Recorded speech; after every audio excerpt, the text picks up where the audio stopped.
എല്ലാവർക്കും നമ്മുടെ KK വിവർ എന്ന യൂട്യൂബ് ചാനലിലേക്ക് സ്വാഗതം.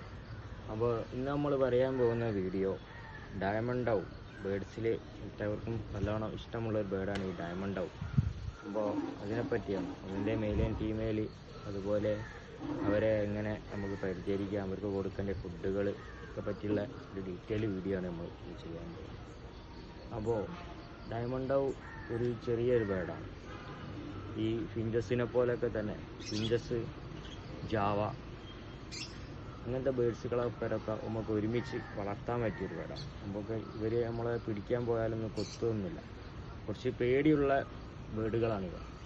അപ്പോൾ ഇവർ ഒരു പ്രാവിനെ പോലെ ഒക്കെ ആൾക്കാർ കാണാറുണ്ട്. അതുകൊണ്ട് തന്നെ ഇവർക്ക് ലോകത്തിലെ ഏറ്റവും ചെറിയ പ്രാവ് എന്നുള്ള ഒരു വിളിപ്പേര് കൂടി ഇവർക്ക്.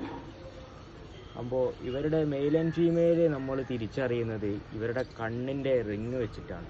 ഒരു ഡാർക്ക് കളറിൽ നല്ല റെഡ് കളറിൽ വരുന്നതാണും, ഒരു ലൈറ്റ് ഒരു പിങ്ക് കളറിൽ അല്ല ഒരു റെഡ് കുറഞ്ഞ് വരുന്ന കട്ടി കുറഞ്ഞ് വരുന്നത് പെണ്ണുമായിട്ടാണ് നമ്മൾ ഇവരെ ഐഡൻറ്റിഫൈ ചെയ്തത്. അതുപോലെ തന്നെ ഇത് നമ്മുടെ സാധാ പ്രാവ് കുറുങ്ങുകമാതിരി നമ്മുടെ മെയിൽ പെണ്ണിൻ്റെ അടുത്ത് നിന്ന് ഇങ്ങനെ വാലൊക്കെ ഇതാക്കി വെച്ച് കുറുകുന്നതായിട്ട് നമ്മൾ അങ്ങനെ ഇവരെ കണ്ടുപിടിക്കാറുണ്ട്. അതുപോലെ തന്നെ ഇവർ 2 മുട്ടകളിടും, 2 or 3 അതിൽ കൂടുതൽ മുട്ടകൾ ഇടാറില്ല. 2 മുട്ടകളിടും. പിന്നീട് ഇവർക്ക് നമുക്ക് നെസ്റ്റ് മെറ്റീരിയലായിട്ട് വെച്ച് കൊടുക്കാവുന്നത് പറഞ്ഞാൽ കലം വെച്ച് കൊടുക്കുക, അല്ലെങ്കിൽ നമ്മുടെ തേങ്ങയുടെ തുണ്ട്, തേങ്ങ പൊളിച്ചിട്ടുള്ള അത് അങ്ങനെ വെച്ച് കൊടുത്താൽ ഇവർ കൂടുണ്ടാക്കും. ചെറിയ ചട്ടികളൊക്കെ വെച്ച് കൊടുത്താൽ ഇവർ കൂടുണ്ടാക്കും. അപ്പോൾ ഇവർ നെസ്റ്റ് മെറ്റീരിയലായിട്ട് അതിൽ നമുക്ക് എന്തെങ്കിലും ചകിരിച്ചോറ് അല്ലെങ്കിൽ പുല്ല്, പേപ്പർ കട്ടിങ്ങുകളൊക്കെ ഇട്ട് കൊടുത്താൽ ഇവർ നല്ലവണ്ണം കൊണ്ടുപോയി ഫാസ്റ്റായിട്ട് ബ്രീഡ് ആവുന്ന ഒരു കിളി കൂടിയാണ് ഇവർ. അതുകൊണ്ട് ഇവരെ കോളനി സിസ്റ്റത്തിലിട്ട് വളർത്തുവാനും അതുപോലെ ഇൻഡിവിജ്വലായിട്ട് ഓരോരോ കേജുകളിലിട്ട് വളർത്തിയാലും ഇവർ പെട്ടെന്ന് ബ്രീഡാവും. ആകുമ്പോൾ ഇവർക്ക് നമുക്ക് കൊടുക്കാൻ പറ്റിയ ധാന്യങ്ങൾ ഒന്ന് തിന, അതുപോലെ സീഡ് മിക്സുകളാണ് കൂടുതൽ നമ്മൾ കൊടുക്കാറുള്ളത്. പിന്നെ സൺഫ്ലവർ സീഡ്, അതുപോലെ നെല്ല് കാര്യങ്ങളൊന്നും ഇവർ കഴിക്കില്ല.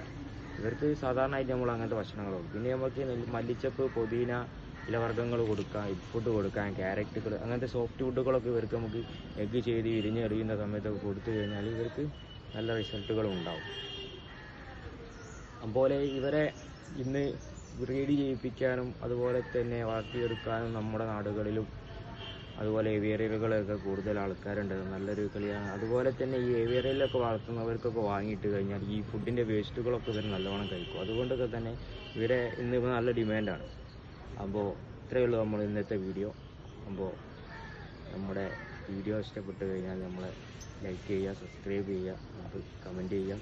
അതുപോലെ ബേഡ്സിനെ വളർത്തുന്ന നിങ്ങളെ ഫ്രണ്ട്സുകൾക്ക് നമ്മുടെ വീഡിയോ ഷെയർ ആക്കി കൊടുക്കുക. ബേഡ്സിനെ പറ്റി എന്തെങ്കിലും ഡൗട്ടുകളോ കാര്യങ്ങളോ ഉണ്ടെങ്കിൽ നമുക്കൊരു മെസ്സേജ് ചെയ്ത് കഴിഞ്ഞാൽ, അതുപോലെ കമൻറ്റ് ചെയ്താൽ നമ്മൾ ഒരു വീഡിയോ നിങ്ങൾക്ക് വേണ്ടി നിങ്ങൾ പറയുന്ന പ്രോബ്ലത്തിനെ പറ്റി നമ്മൾ വീഡിയോ ചെയ്യുന്നതാണ്.